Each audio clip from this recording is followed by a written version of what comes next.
नमस्कार दोस्तों, रोमा की आवाज़ में आपका स्वागत है।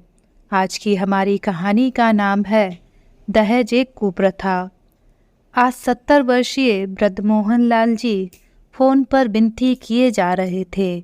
आप लोग हम लोगों के साथ ऐसा नहीं कर सकते। हमने आपकी सारी शर्तें मानी हैं।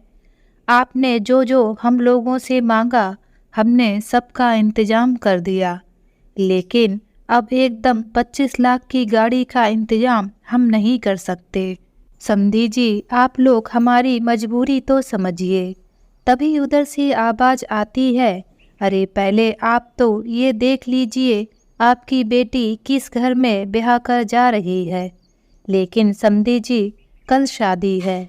आप बोल रहे हैं कि अब आपको 25 लाख की गाड़ी भी चाहिए। ये कैसे हो पाएगा? आप ही सोचिए, हमारी इतनी औकात नहीं है। मोहनलाल जी फोन पर बातें करते जा रहे थे, साथ ही उनकी आंखों में आंसू भी निकलते जा रहे थे। आप तो जानते ही हैं, बिन पिता की बच्ची है और मैं भी इतना बुजुर्ग हो गया हूँ कि मेरे लिए भी इतना पैसा एकदम इकट्ठा करना असंभव है। उधर से आवाज़ आती है, आपको सोचना है कि कैसे पैसे इकट्ठा करना है। हमारा तो एक ही बेटा है, वो भी इतनी बड़ी पोस्ट पर। हम उसकी शादी ऐसे तो नहीं कर सकते। और ऐसा बोलकर फ़ोन कट कर देते हैं। इधर अपने ससुर जी को रोते हुए देखकर उनकी बहू सुनीता जी बोलती हैं, पिताजी क्या हुआ? क्या वे लोग नहीं माने? नहीं बेटा, वे लोग नहीं माने। लेकिन पिताजी, हमने तो उनकी सारी मांगें पहले ही पूरी कर दी।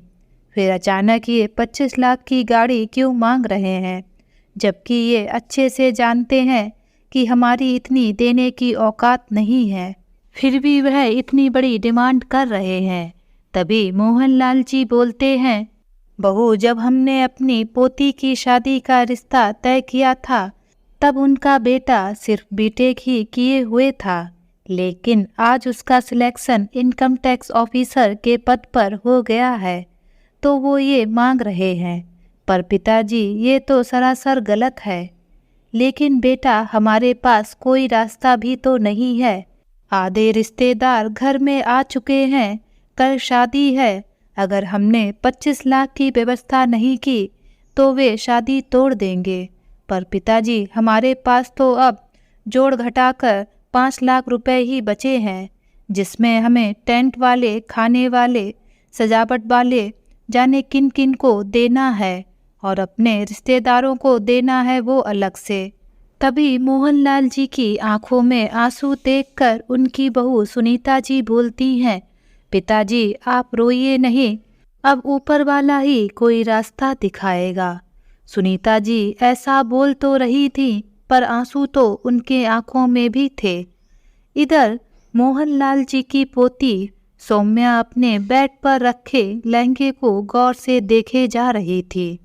एक लड़की जिसकी शादी होने वाली है, उसकी रौनक कुछ और ही होती है, पर सौम्या के चेहरे से वह रौनक गायब ही थी। वह कुछ सोच में डूबी हुई थी कि अचानक से उसे अपने कमरे के बाहर से 2 औरतों की आवाज़ें आईं। शायद वे उसकी मौसी की देवरानी और जेठानी थीं। वे आपस में बात कर रही थीं। ये लड़की तो मुंह में सोने का चम्मच लेकर पैदा हुई है। पता है बहन, इसकी जब शादी पक्की हुई थी तब वह लड़का सिर्फ एक साधारण सी नौकरी ही कर रहा था, पर इसका भाग देखिए कितना तेज है कि शादी तय होते ही उस लड़के का सिलेक्शन इनकम टैक्स ऑफिसर के पद पर हो गया।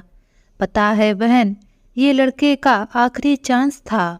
अगर इसमें नहीं होता तो फिर वह इस पद पर कभी नहीं पहुंच पाता। लेकिन सौम्या का भाग तो देखो, लड़का अपने आखिरी चांस में सेलेक्ट हो गया। तो दूसरी औरत बोलती है, फिर तो कौड़ियों में शादी हो रही है, क्योंकि इतनी बड़ी पोस्ट पर लड़के को बहुत ही कम दहेज मिल रहा है। अरे बहन, बताना नहीं, सुनने में आया है कि लड़के वालों के भाव एकदम बढ़ गए हैं। पता है, शायद 25 लाख की गाड़ी की डिमांड कर रहे हैं। पर बहन, ये लोग इतनी जल्दी इतने पैसे का इंतजाम कैसे करेंगे? तब दूसरी औरत बोलती है, अरे वो इनकी दिक्कत, हम तो यहाँ शादी के मजे लेने आए हैं, हमें क्या? और हंसते हुए भी औरतें उसके कमरे से बाहर चलती हुई चली जाती हैं। शायद उनको नहीं पता था कि ये दुल्हन का कमरा है। सौम्या ने जब उन औरतों की बात सुनी तो वह दंग रह गई, क्योंकि उसके तो दादाजी ने बोला था कि लड़कों वालों की कोई डिमांड नहीं है। इधर सुनीता जी अपने ससुर से बोलती हैं, पिताजी, हमने तो अपनी बेटी से झूठ बोला था कि लड़के वालों की कोई मांग नहीं है। यदि हमारी सौम्या को इस बात का पता चल गया तो वह बिल्कुल भी शादी नहीं करेगी, क्योंकि वह एक वकील है और वह दहेज लेने और देने दोनों के खिलाफ है। तभी मोहनलाल जी बोलते हैं, तुम ठीक कह रही हो, लेकिन हमारे आगे भी तो मजबूरी है। अगर किसी लड़की की एक बार शादी टूट जाए तो लोग लड़की में ही कमी ढूंढते हैं। पर पिताजी, उन लोगों ने शादी नहीं तोड़ी थी, वह तो हम लोगों की तरफ से ही मना किया गया था। हाँ पता है बहू, लेकिन समाज ये सब नहीं देखता। वह तो बस लड़की में ही कमी निकालता है, चाहे कारण कुछ भी हो। इधर सौम्या भी अपने कमरे में इधर से उधर बेचैन होकर टहल रही थी। वह तुरंत ही अपने कमरे से निकलती है और अपने दादाजी के कमरे में जाती है तो देखती है वहाँ बैठी माँ के आंखों में आंसू हैं। वह आज बहुत गुस्से में थी, क्योंकि उससे बहुत बड़ी बात छुपाई गई थी। वो अपने दादाजी से बोलती है, दादू, आपने हमसे इतनी बड़ी बात क्यों छुपाई? आपको पता है मैं दहेज के सख्त खिलाफ हूँ।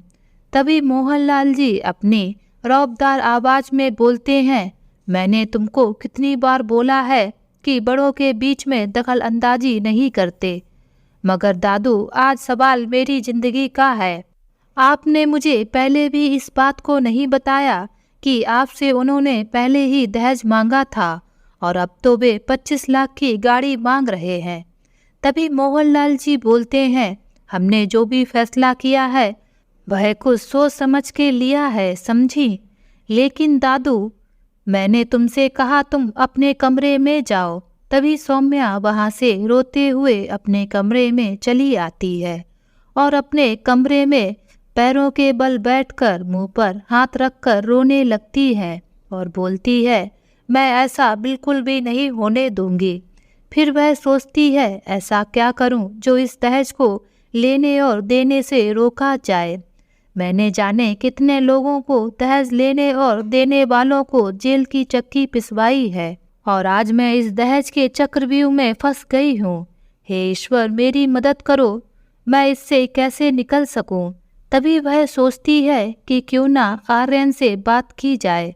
उन्होंने इतनी बड़ी परीक्षा क्लियर की है तो वे भी जरूर इस दहेज के खिलाफ ही होंगे, पर उनको तो सब पता होगा। फिर अगले ही पल सौम्या सोचती है कि हो सकता है जिस तरह मुझे इस बात से अनजान रखा गया है, हो सकता है उसी प्रकार आर्यन को भी इस बात से अनजान रखा गया हो। यह सोचकर उसकी आंखों में एकदम चमक आ जाती है कि हो सकता है कि आर्यन जी उसका साथ दें। तभी वह अपने फ़ोन से आर्यन को कॉल करती है। वह 2-3 बार आर्यन को फ़ोन मिलाती है, पर आर्यन फ़ोन ही नहीं उठा रहा था। अब तो सौम्या को और रोना आ रहा था, लेकिन तभी फ़ोन की घंटी बजती है। वह देखती है कि फ़ोन आर्यन का ही था। सौम्या जैसे ही फ़ोन उठाती है तो आर्यन उधर से बोलता है, क्या है सौम्या, बार बार फ़ोन क्यों कर रही हो? तुम्हें तो पता ही है कि कल हमारी शादी है और घर में कितने काम हैं। अब बताओ क्या काम था? आर्यन ऐसे बोल रहा था कि उसे सौम्या से बात करने में कोई इंटरेस्ट नहीं है। सौम्या भी उसकी बात सुनकर थोड़ा तंग थी, लेकिन अपने को संयमित करते हुए बोलती है, आर्यन जी, मुझे आपसे ज़रूरी बात करनी है। हाँ तो बोलो ना, मैं सुन रहा हूँ, लेकिन जल्दी बताओ, मुझे इसके अलावा भी बहुत से काम हैं। मैं फ़ोन करता ही नहीं रहूँगा। सौम्या बोलती है, क्या आपको पता है कि आपके घर वालों ने हम लोगों से दहेज की मांग रखी है? तो आर्यन बोलता है, तो इसमें कौन सी बड़ी बात है? यह बड़े लोगों का मामला है, उन्हीं को निपटाने दो। तुम्हें या मुझे इसमें पढ़ने की क्या ज़रूरत है? वैसे भी आजकल तो थोड़ा बहुत लेन देन चलता ही है। तभी सौम्या बीच में बोलती है, आपको तो पता ही होगा कि मैं दहेज लेने और देने के सख्त खिलाफ हूँ। तभी आर्यन तेज स्वर में बोलता है, ये तो आपके और हमारे घर वालों के बड़ों ने पहले ही तय कर रखा था, तो आपको तो पता ही होगा कि दहेज लिया जा रहा है। इसके आगे आर्यन बोलता है, हाँ तो आपको पहले ही मना कर देना चाहिए था। अगर आपके घर वालों ने आपसे छुपाया है तो अब इसमें मैं क्या कर सकता हूँ। जब सौम्या ने आर्यन को गुस्सा होते देखा तो वह बोली, अगर उस समय लेन देन तय हुआ था तो उसके अलावा अभी आपके घर वाले 25 लाख की गाड़ी क्यों मांग रहे हैं? आर्यन जी, उसका क्या? आपको मैंने पहले ही बोल दिया था कि मैं किसी भी ऐसे घर में शादी नहीं करूंगी जो दहेज के लोभी हो। जब आर्यन ने देखा कि सौम्या अब बहुत ज़्यादा क्रोधित हो गई है तो वह थोड़ा सा संयमित होकर बोलता है, ठीक है, मैं पापा से बात करता हूँ कि वह कार की मांग ना करें, अब तो खुश। और ऐसा बोलकर आर्यन उसका फ़ोन रख देता है।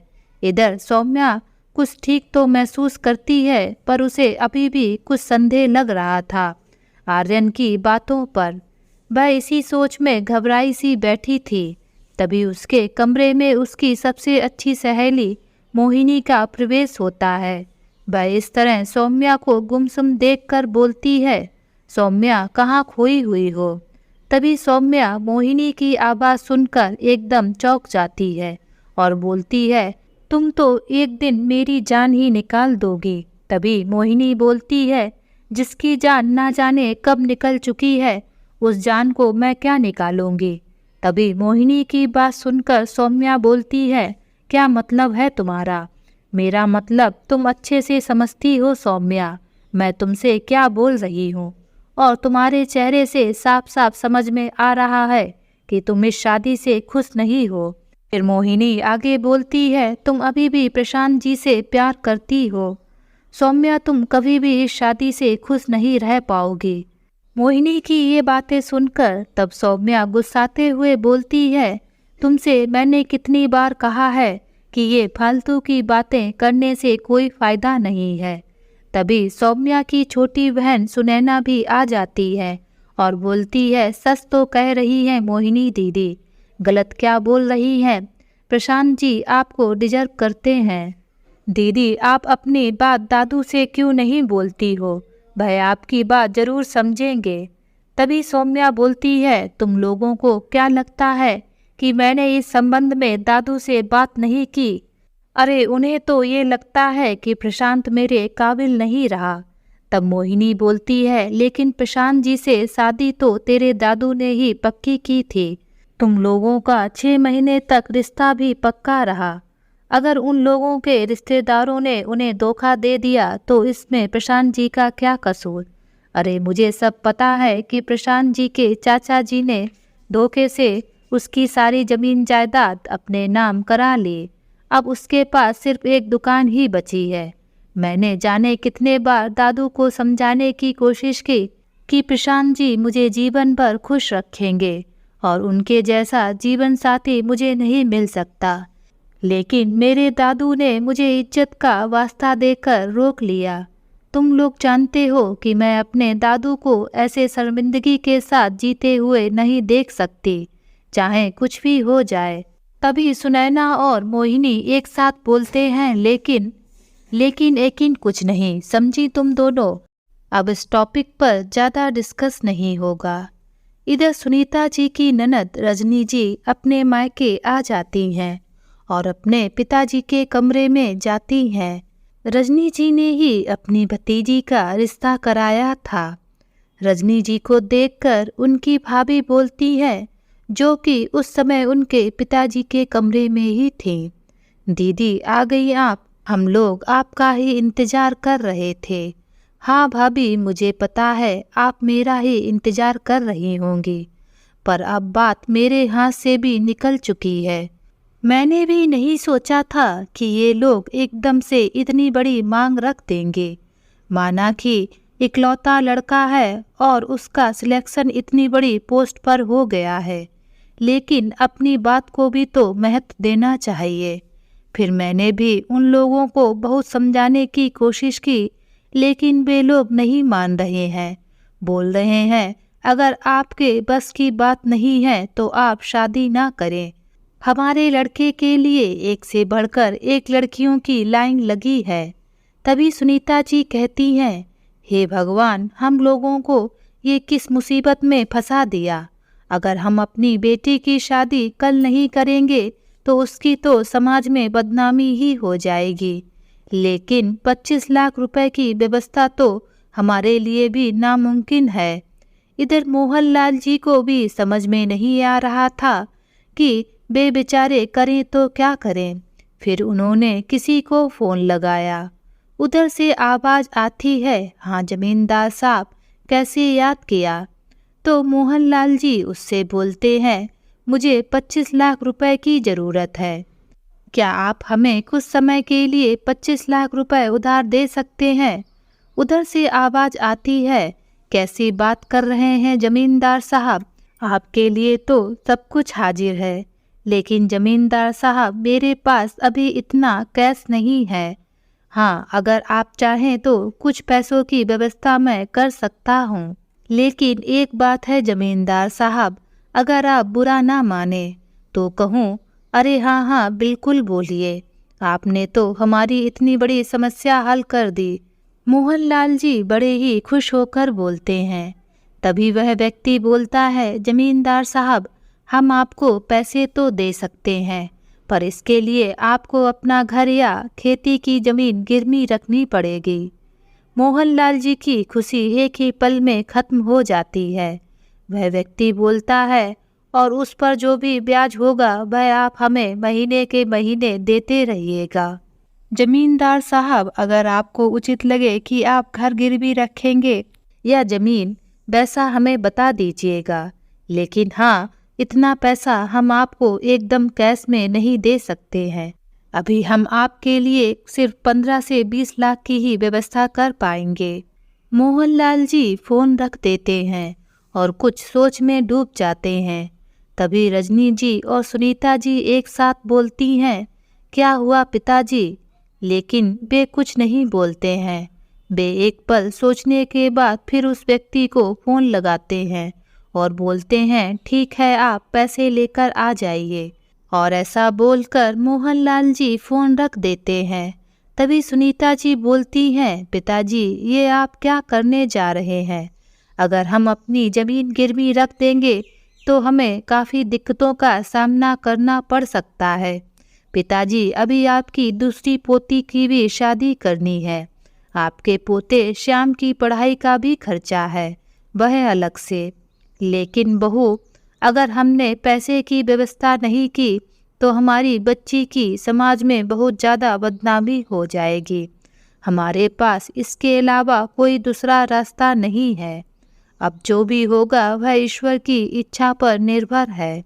और ऐसा बोलकर पूरे कमरे में सन्नाटा पसर जाता है। इधर सौम्या को भी आर्यन की बात पर पूरी तरह से विश्वास नहीं हो रहा था।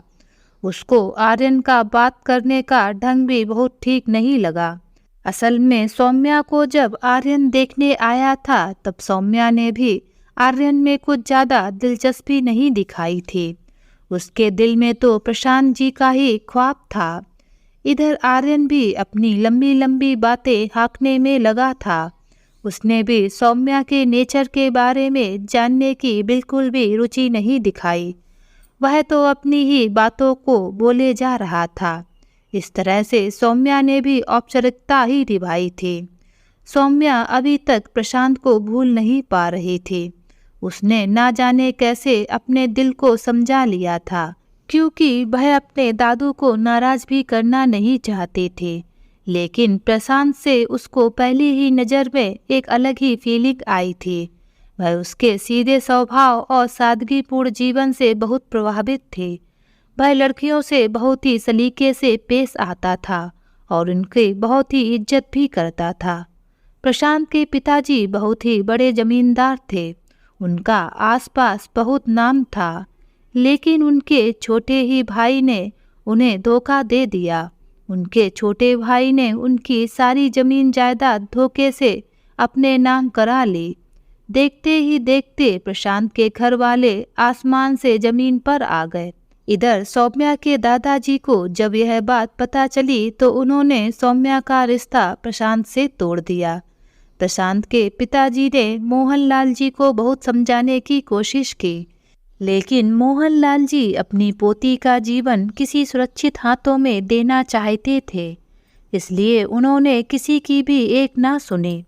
इधर सौम्या ने भी बहुत समझाया कि वह प्रशांत जी को बहुत पसंद करती है और प्रशांत जी उसे जीवन भर खुश रखेंगे, लेकिन उन्होंने अपनी इज्जत का वास्ता देकर सौम्या का मुंह बंद करा दिया। ऐसा नहीं कि सौम्या ही प्रशांत जी को प्यार करने लगी थी, बल्कि प्रशांत तो सौम्या जी को उससे भी ज़्यादा प्यार करते थे। दोनों ने ही बहुत कोशिश की, लेकिन मोहनलाल जी ने उन दोनों की एक ना सुनी। इधर सुनीता जी और रजनी जी और मोहनलाल जी भी परेशान थे कि कैसे भी उनकी सौम्या की शादी हो जाए। इधर सौम्या भी यह सोच रही थी कि आज तक वह हमेशा दहेज के खिलाफ खड़ी रही, लेकिन आज उसकी ही शादी में दहेज दिया जा रहा है। वह तो अपनी ही शादी में कुछ नहीं कर पा रही है।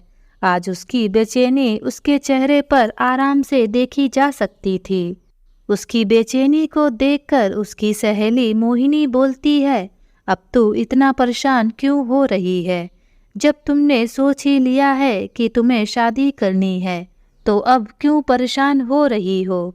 पता नहीं मोहिनी, मैं आज तक जिस दहेज के खिलाफ खड़ी रही, आज वह दहेज मेरी शादी में ही मेरे सामने ही दिया जा रहा है और मैं चाहकर भी कुछ नहीं कर सकती।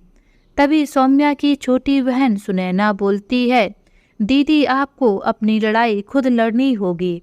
अगर आज आप हार गईं तो कभी भी कोर्ट रूम में खड़ी होकर किसी दूसरी लड़की की लड़ाई नहीं लड़ पाएंगी। सुनैना ने जैसे आज उसके जख्मों पर हाथ रख दिया हो। वह फिर अपनी सहेली मोहिनी और सुनैना के सामने जी भर कर रोने लगती है और बोलती है, मेरी बहन तुम बिल्कुल ठीक बोल रही हो, पर मेरे हाथ में कुछ भी नहीं रहा है। क्या तुम्हें पता है मेरी बहन, इस घर की लड़कियों को हमेशा लड़कों से कमतर आंका जाता था। जब पापा थे तो मैंने कक्षा 12 की परीक्षा पास की थी, तो मैंने कॉलेज जाने की बात कही तो पापा ने तो साफ साफ मना ही कर दिया था। माँ भी पढ़ाई के हक में नहीं थी। पता है तब दादू ही एक थे जिन्होंने मुझे आगे पढ़ने की इजाज़त दी। उन्होंने ही माँ और पापा को बोला कि अगर वह आगे पढ़ना चाहती है तो उसे पढ़ने दो। उसके बाद जब मैंने LLB करने को कहा तो इस घर में तूफान ही आ गया, लेकिन उस वक्त भी मेरे दादू ने ही मेरा साथ दिया। मैंने भी वकील बनकर उनका नाम रोशन किया। अब तुम लोग ही बताओ, मैं अपने दादू के खिलाफ कैसे जा सकती हूँ? अगर मैंने ऐसा किया भी तो मेरी बहन तेरी पढ़ाई में अवरोध आएगा। एक बार फिर से सभी लोग इस घर के यही मानने लगेंगे कि लड़कियों को पढ़ाना ज़्यादा ठीक नहीं है। नहीं मेरी बहन, मैं तुम्हारे साथ ऐसा नहीं कर सकती। मैं अपनी खुशी के लिए इस घर की लड़कियों को आगे बढ़ने के दरवाजे बंद नहीं करा सकती। और फिर से रोने लगती है। इधर सुनैना और मोहिनी भी उसकी बात को सुनकर चुप रह जाती हैं और वे भी शांत हो जाती हैं। जैसे तैसे रात होती है, लेकिन आज किसी की भी आंख में नींद नहीं थी। इधर मोहनलाल जी और सुनीता जी सोच रहे थे कि किसी भी तरह उनकी बेटी की शादी हो जाए। इधर सौम्या मन ही मन सोचकर परेशान हो रही थी कि कैसे वह दहेज के लेन देन को रोक सके। इधर मोहिनी और सुनैना को लग रहा था कि वे लोग अपनी सहेली और बहन की जिंदगी को बर्बाद होने से कैसे बचा सकें। आज नींद तो उन सभी की आंखों से कोसों दूर थी। सुबह होती है, सभी शादी की तैयारी में लग जाते हैं और शाम होते होते घर में सारे रिश्तेदार आ जाते हैं। जयमाला की तैयारी होती है। इधर सौम्या लाल लहंगे को पहने हुए शीशे के सामने बैठी हुई थी। आज उसके चेहरे से रौनक बिल्कुल भी गायब थी। उसे रह रहकर एक तरफ प्रशांत जी का ख्याल आ रहा था, दूसरी तरफ अपने ही घर वालों का उसकी शादी में दहेज दिया जाना। उसको अभी तक इस बात का विश्वास नहीं हो रहा था कि उसके दादू और माँ ने उससे इतनी बड़ी बात छुपाई। जयमाला का टाइम होता है। सुनैना और मोहिनी उसको लेने उसके कमरे में आते हैं। इधर आर्यन को भी लग रहा था कि सौम्या कुछ तमाशा ना कर दे, क्योंकि उसे दहेज की बात पता चल गई है। क्योंकि सौम्या दहेज के बिल्कुल खिलाफ थी, लेकिन जब वह सौम्या को स्टेज पर आता देखता है तो उसको थोड़ी तसल्ली होती है। स्टेज पर सौम्या पहुंचती है तो वह धीरे से बोलता है, मैंने पापा से बात कर ली है, वो मान गए हैं, अब तुम बिल्कुल भी टेंशन ना लो।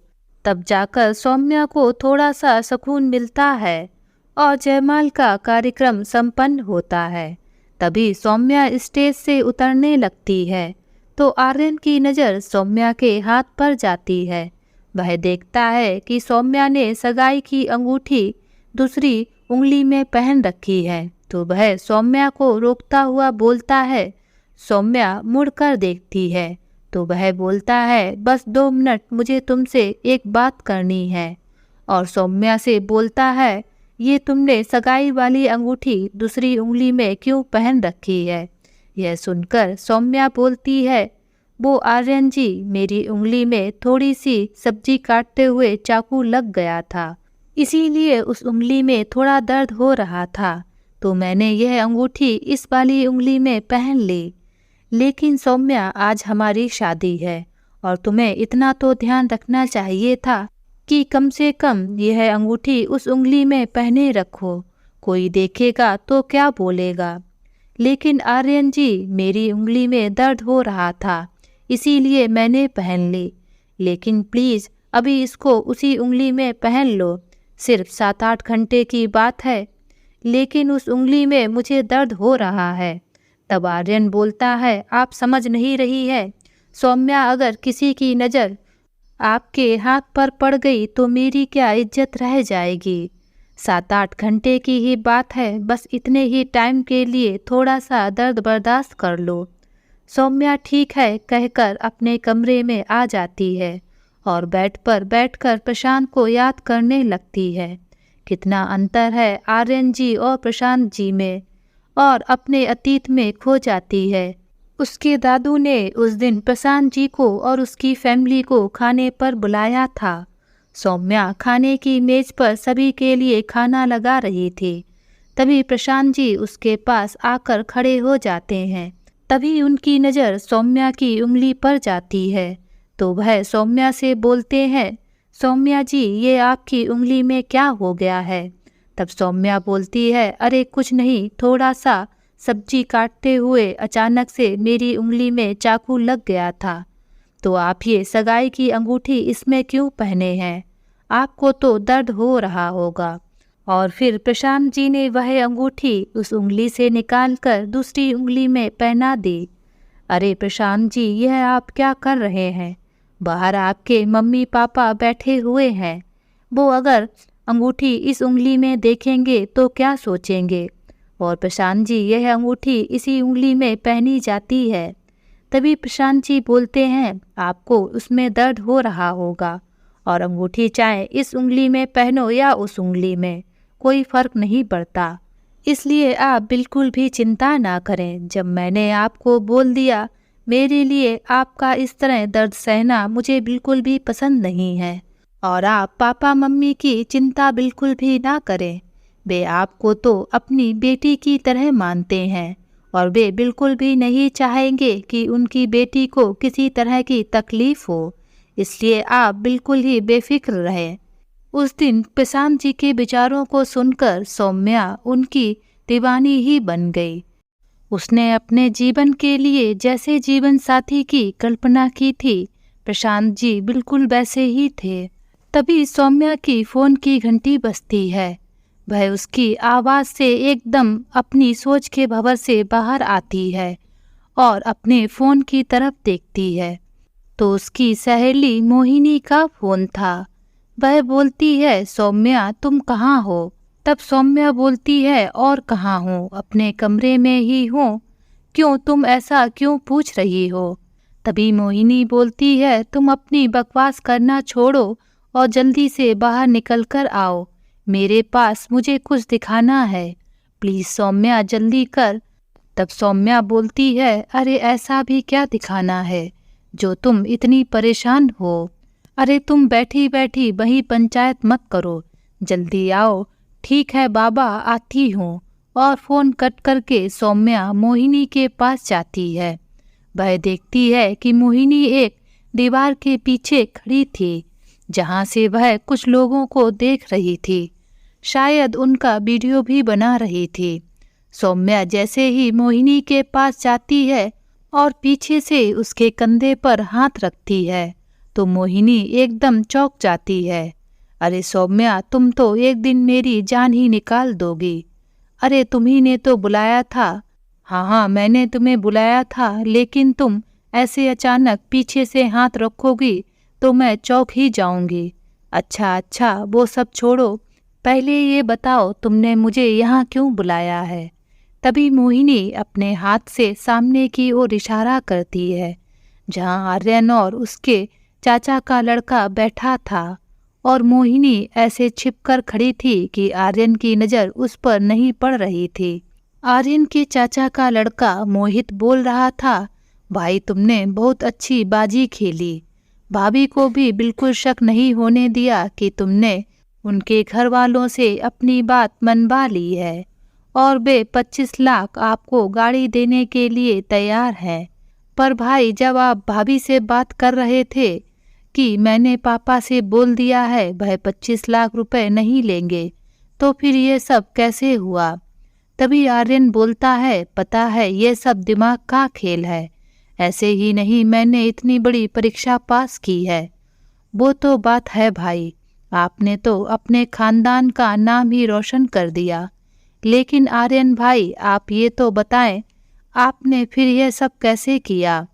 तब आर्यन बोलता है, जब सौम्या का फ़ोन आया था तब मैंने सौम्या से बात करने के बाद उसके दादू से बात की और बोला कि सौम्या को नहीं पता चलना चाहिए कि आप लोग हमें 25 लाख रुपए दे रहे हैं और आप ये रुपए हमें सौम्या की गैर मौजूदगी में फेरों से पहले ही देंगे।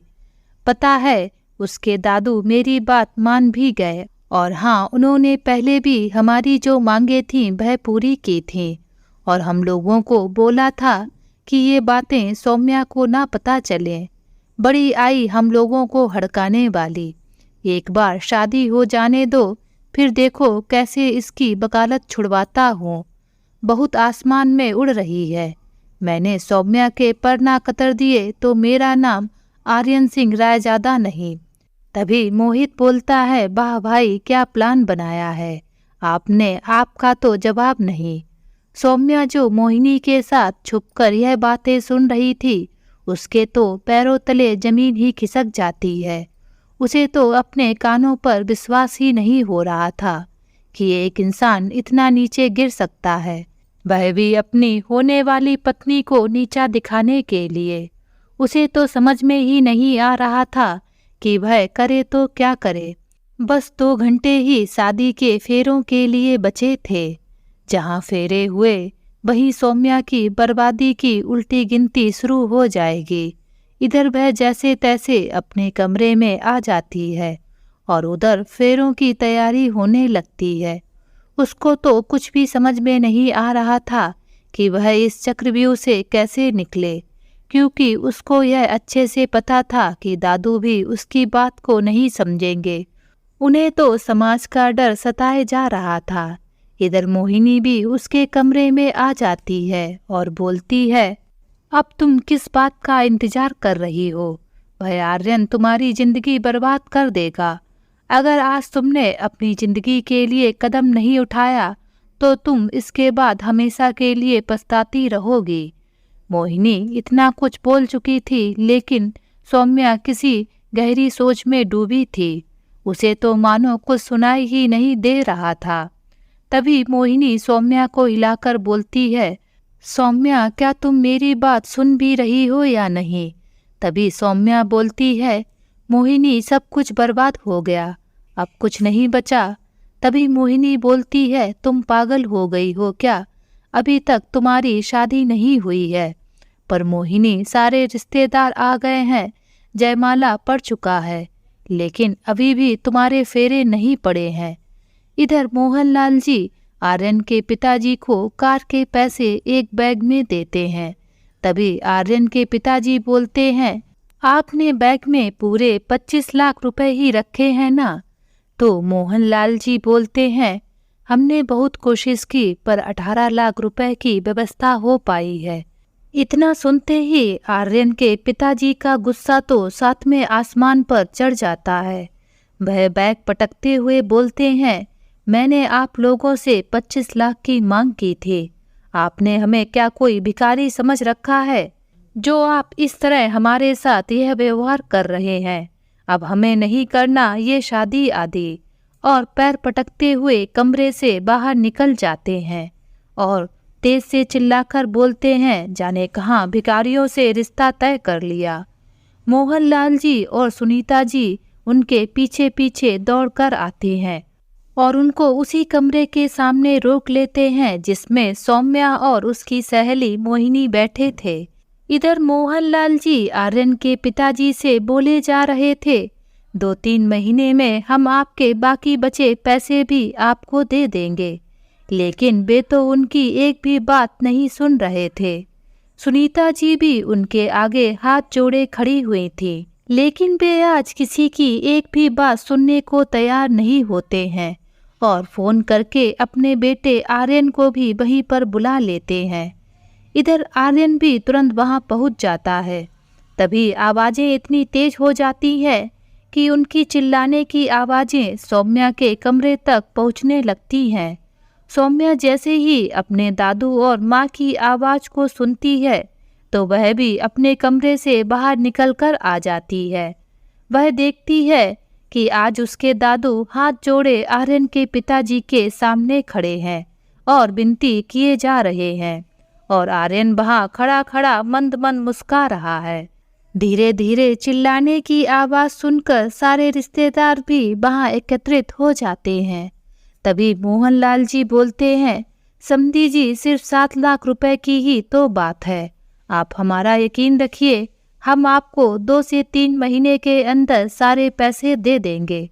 तभी आर्यन के पिताजी बोलते हैं, आर्यन हमारा अकेला बेटा है और हम उसकी शादी किसी ऐसे भिखारियों के यहाँ नहीं करेंगे जो हमारी छोटी सी डिमांड भी पूरी नहीं कर सके। तभी मोहनलाल जी अपने सर की पगड़ी उतारकर उनके पैरों पर रख देते हैं और रोते हुए बोलते हैं, आज हमारे घर की लाज रख लीजिए समधी जी। लेकिन आर्यन के पिताजी उस पगड़ी को लात मारकर दूर फेंक देते हैं। तभी एक जोरदार तमाचे की आवाज आती है।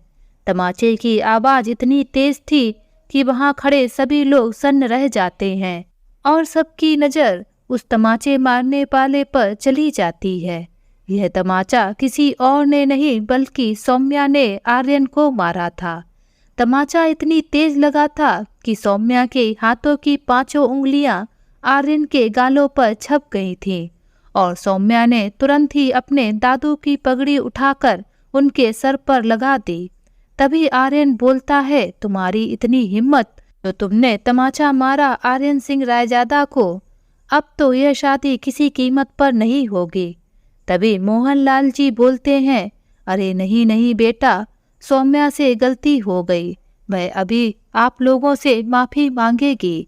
तब सौम्या बोलती है, दादू बस बहुत हो गया, मैं अब तक आपकी इज्जत के खातिर चुप रही, लेकिन जब ये लोग आपकी ही इज्जत नहीं रख रहे हैं तो मैं बताऊंगी कि मैं भी हूँ सौम्या सिंह राठौर।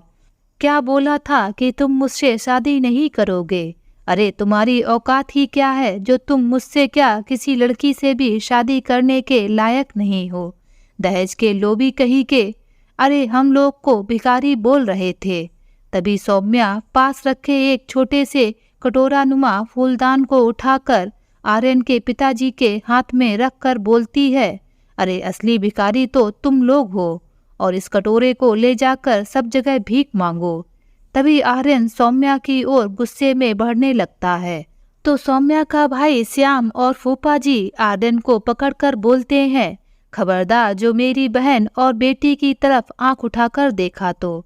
और तभी मोहिनी बोलती है, संभल कर आर्यन जी, ऐसा ना हो कि जेल की चक्की पीसनी पड़ जाए। और सब लोगों के सामने आर्यन और उसके चाचा के बेटे मोहित वाला वीडियो चला देती है। उस वीडियो को देखकर आर्यन और उसके पिताजी के तोते उड़ जाते हैं। वह चुपचाप वहां से खिसकने लगते हैं। लेकिन तभी सौम्या का भाई श्याम बोलता है, अभी तो आप बड़ी लंबी लंबी बातें कर रहे थे, अब क्या हुआ। तभी आर्यन के पिताजी हाथ जोड़कर बोलते हैं, हमें माफ कर दीजिए, मैं आपकी बेटी को बिना दहेज के ही अपनी घर की बहू बनाने को तैयार हूँ। और घूर कर अपने बेटे आर्यन की तरफ देखने लगते हैं। आर्यन डर से अपनी नजरें नीचे झुका लेता है। तभी मोहनलाल जी बोलते हैं, अब तो हम आपके घर में अपनी बच्ची की शादी बिल्कुल भी नहीं करेंगे।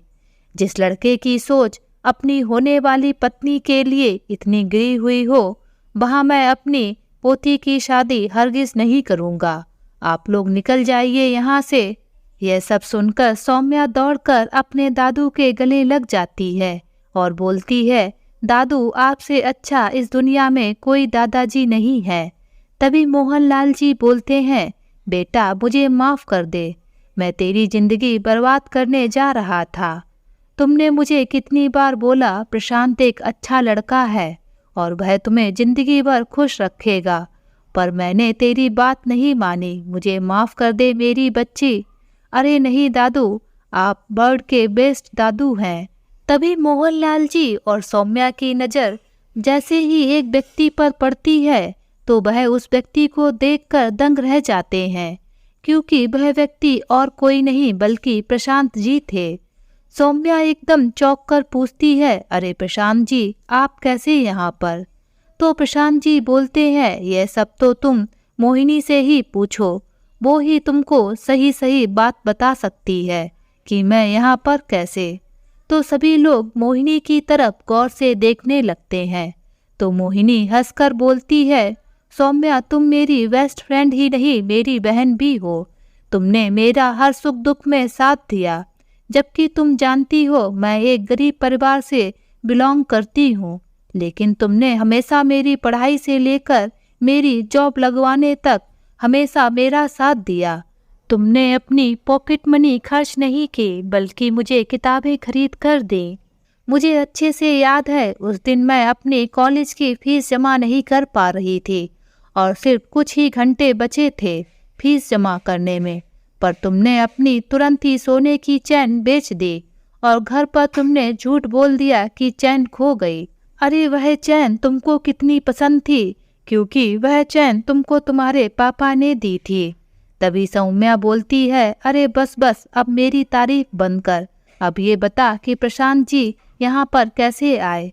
तो मोहिनी बोलती है, जब मैंने आर्यन जी और उसके भाई की बात सुनी तो मैंने उसका वीडियो भी बना लिया था और वह वीडियो मैंने प्रशांत जी को भी भेज दिया था। प्रशांत जी PCSJ की परीक्षा क्लियर कर चुके थे और वो यहीं पर पोस्टिंग भी थे। तो सौम्या यह सुनकर दंग रह जाती है। इधर आर्यन और उसके पिताजी भी वहां से निकलने लगते हैं तो प्रशांत जी तुरंत ही इंस्पेक्टर साहब को आवाज़ लगाते हैं और बोलते हैं, गिरफ्तार कर लीजिए इन दोनों लोगों को। इंस्पेक्टर साहब उन दोनों को गिरफ्तार कर ले जाते हैं। इधर मोहनलाल जी हाथ जोड़कर प्रशांत जी से माफ़ी मांगते हुए बोलते हैं, बेटा मुझे माफ़ कर दो, मैंने तुम्हारे साथ बहुत गलत किया, हो सके तो बेटा मुझे माफ़ कर देना। तभी प्रशांत जी बोलते हैं, माफ़ी तो दादू आपको एक ही शर्त पर मिलेगी, जब आप इसी मंडप में मेरी शादी सौम्या के साथ कर देंगे। मोहनलाल जी और सभी लोगों के चेहरे पर प्रशांत जी की बात सुनकर खुशी की झलक आ जाती है। तभी मोहनलाल जी बोलते हैं, बेटा सौम्या सच ही बोलती थी कि तुम हीरा हो, हीरा जिसे मेरी नज़रों ने नहीं पहचान पाया। तभी पास खड़ी सौम्या की माँ सुनीता जी बोलती है, लेकिन बेटा तुम्हारे माता पिता की रजामंदी भी तो होना जरूरी है। तभी प्रशांत जी के माता पिता भी वहाँ आ जाते हैं। अरे जब मियाँ बीबी राजी तो क्या करेगा काजी, समझ गए ना आप लोग। और ऐसा बोलकर जोर से हंसने लगते हैं। उनकी बात सुनकर सभी लोग भी जोर जोर से हंसने लगते हैं। आज जहाँ कुछ देर पहले दुख के बादल छाए हुए थे, वहीं आज अब खुशहाली ही खुशहाली थी। इधर सौम्या अपने मनपसंद जीवन साथी को पाकर खुशी से फूले ना समा रही थी। शादी अच्छे से हो जाती है। कुछ महीनों बाद खबर आती है कि आर्यन और उसके पिताजी को दहेज लेने के कारण कोर्ट द्वारा 5 साल की सजा सुनाई गई है। अब तो उनका मुंह दिखाने के काबिल भी नहीं रहा है। तो दोस्तों, आज की ये कहानी आप सभी लोगों को कैसी लगी, नीचे कमेंट बॉक्स में लिखकर हमें ज़रूर बताएं। अगर ये कहानी आप सभी लोगों को अच्छी लगे तो प्लीज़ इस वीडियो को लाइक और शेयर ज़रूर करें और मेरे चैनल को सब्सक्राइब करना ना भूलें। तो फिर मिलते हैं एक नई कहानी के साथ।